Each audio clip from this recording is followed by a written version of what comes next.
এবার আওয়ামী লীগের কার্যক্রম নিষিদ্ধের অধ্যাদেশ আইন হচ্ছে। অন্তর্বর্তী সরকারের জারি করা সন্ত্রাস বিরোধী অধ্যাদেশ এখন শুধু কাগজে কলমে সীমাবদ্ধ থাকছে না, বরং সেটিকে পূর্ণাঙ্গ আইনের রূপ দিতে যাচ্ছে বিএনপি সরকার। আর সেই আইনে যুক্ত হতে যাচ্ছে শাস্তির কঠোর বিধান, যা কার্যত আওয়ামী লীগের রাজনীতির পথকে আরও সংকীর্ণ করে দিতে পারে।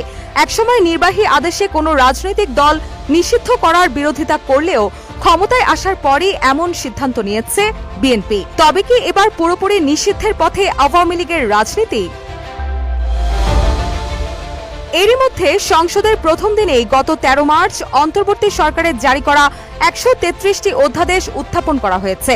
এর মধ্যে একটি বিশেষ কমিটি গঠন করে অধ্যাদেশগুলো যাচাই বাছাই করা হয়। এদিকে সংবিধানের 93 অনুচ্ছেদ অনুযায়ী নির্দিষ্ট সময়ের মধ্যে এসব অধ্যাদেশ পাশ না হলে 30 দিন তথা 12 এপ্রিলের পর সেগুলোর কার্যকারিতা হারাবে।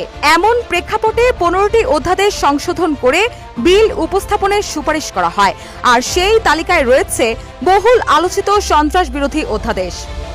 5+ স্টার রেটিং প্রাপ্ত দেশের সর্বোচ্চ বিদ্যুৎ সাশ্রয়ী ওয়ালটন এসি স্মার্ট কমফোর্ট এখন নেক্সট লেভেলে। এই অধ্যাদেশের মাধ্যমেই 2009 সালের সন্ত্রাস বিরোধী আইনের 18 এবং 20 ধারা সংশোধন করে গত বছর আওয়ামী লীগ এবং দলটির সব সহযোগী ও অঙ্গ সংগঠনের কার্যক্রম নিষিদ্ধ করে অন্তর্বর্তী সরকার। একই আইনে 2024 সালের অক্টোবরে ছাত্রলীগকেও নিষিদ্ধ ঘোষণা করা হয়। ফলে দীর্ঘদিন ধরেই প্রকাশ্যে দলীয় কার্যক্রম পরিচালনা থেকে কার্যত বাইরে রয়েছে দলটি।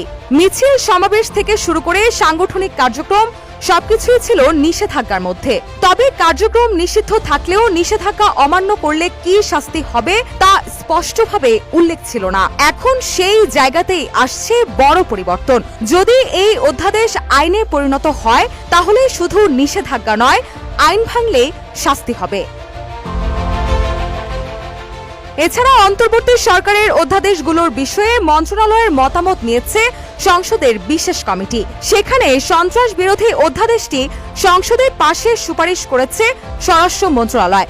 মন্ত্রণালয়ের মতামতে বলা হয়েছে, কার্যক্রম নিষিদ্ধ অবস্থায় কার্যক্রম পরিচালনা করলে সাজার বিধান ছিল না অন্তর্বর্তী সরকারের জারি করা অধ্যাদেশে। তবে সংশোধনী অধ্যাদেশে এবার যুক্ত করা হতে পারে সাজার বিধান। অবশ্য কি ধরনের সাজার বিধান যুক্ত করা হবে তা এখনো জানা যায়নি।